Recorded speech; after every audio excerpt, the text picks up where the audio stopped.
pernahkah kamu memperhatikan bahwa mobil-mobil di Indonesia memiliki setir di sebelah kanan dan di jalan raya dan mengemudi di sebelah kiri? Tapi kenapa sih bisa begitu? Apakah ini hanya kebetulan teknis? Atau ada sejarah panjang dan politik global di baliknya? Untuk menjawab plan ini, video ini akan membawa teman-teman menelusuri jejak dari Pakubuwono X, seorang raja Jawa modern pertama yang memiliki mobil, hingga kebijakan Napoleon Bonaparte dan pengaruh kerajaan Inggris. Awal abad ke-20, sekitar tahun 1901. Di tanah Jawa, seorang raja bernama Pakubuwono X, penguasa Surakarta Diningrat, membuat sejarah dengan membeli mobil pertamanya. Mobil itu adalah Benz Phaeton.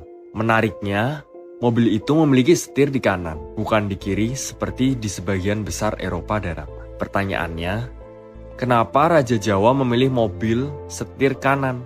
Secara global, ada dua sistem lalu lintas utama.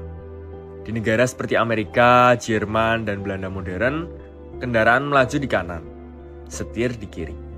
Sedangkan India, Inggris, Malaysia, dan Indonesia mengemudi di kiri dengan setir di kanan. Awalnya, di masa abad pertengahan, orang berjalan dan berkendara di sebelah kiri jalan. Ini karena kebanyakan orang menggunakan tangan kanan untuk berjaga jika diserang di jalan. Namun, segalanya berubah ketika muncul satu nama besar dalam sejarah, Napoleon Bonaparte. Ketika Napoleon Bonaparte naik ke tahta puncak kekuasaan di Prancis, ia memaksa perubahan sistem lalu lintas. Napoleon mengharuskan semua orang berkendara di sebelah kanan jalan. Tujuannya untuk menandai kekuasaan dan menentang tradisi bangsawan. Negara-negara yang ditaklukkan seperti Prancis, termasuk Belanda, ikut menerapkan aturan ini. Sejak itu, Belanda modern menggunakan sistem kanan setir di kiri. Namun, di wilayah jajahannya yang jauh seperti Hindia Belanda, yang kini adalah Indonesia, aturan ini tidak serta-merta diterapkan.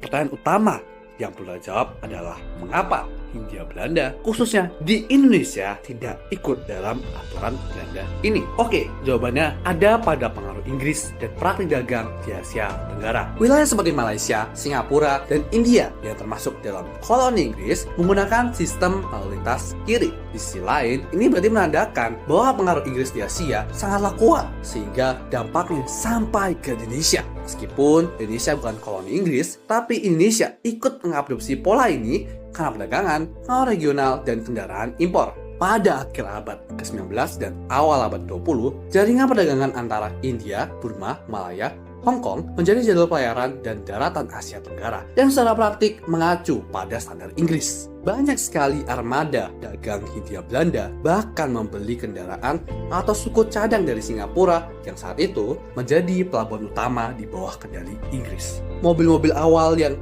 masuk Indonesia, termasuk milik Pakubuwono X, diimpor dari Inggris atau lewat dealer Inggris di Eropa, dan karena itu setirnya berada di kanan. Akibatnya, infrastruktur lalu lintas, kebiasaan mengemudi, dan aturan jalan di Hindia Belanda, terutama Indonesia, secara praktis menyesuaikan diri dengan mobil setir kanan.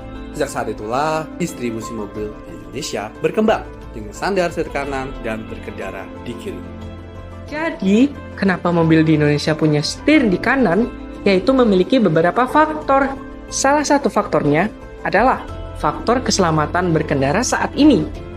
Secara teknis dan dari segi keamanan berkendara, sistem ini punya keunggulan. Dengan setir di sebelah kanan, pengemudi bisa melihat lebih baik kendaraan dari arah berlawanan saat akan menyalip. Lalu, memiliki posisi dekat ke pusat jalan meningkatkan kontrol visual. Lalu, adapun lebih aman di jalan sempit dan perbukitan seperti banyak di wilayah Indonesia. Lalu, adapun faktor lainnya, yaitu faktor sejarah zaman kolonialisasi.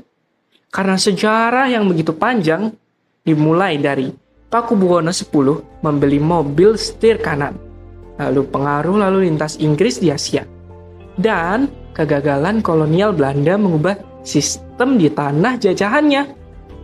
Setir kanan di Indonesia adalah warisan kolonial yang kompleks, bukan hanya soal desain, namun hasil dari interaksi geopolitik, perdagangan, dan budaya selama lebih dari 1 abad ini.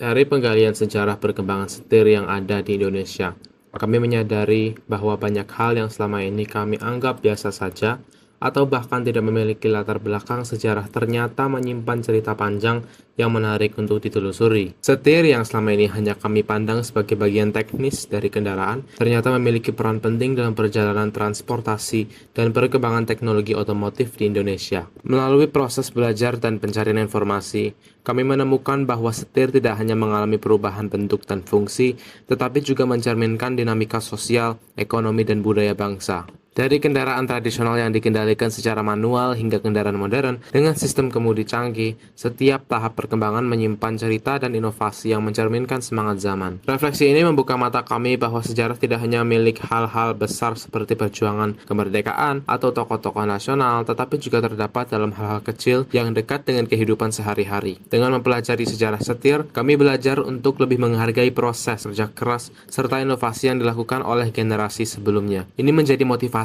bagi kami untuk terus belajar, bertanya, dan menghargai setiap proses perkembangan sekecil apapun itu.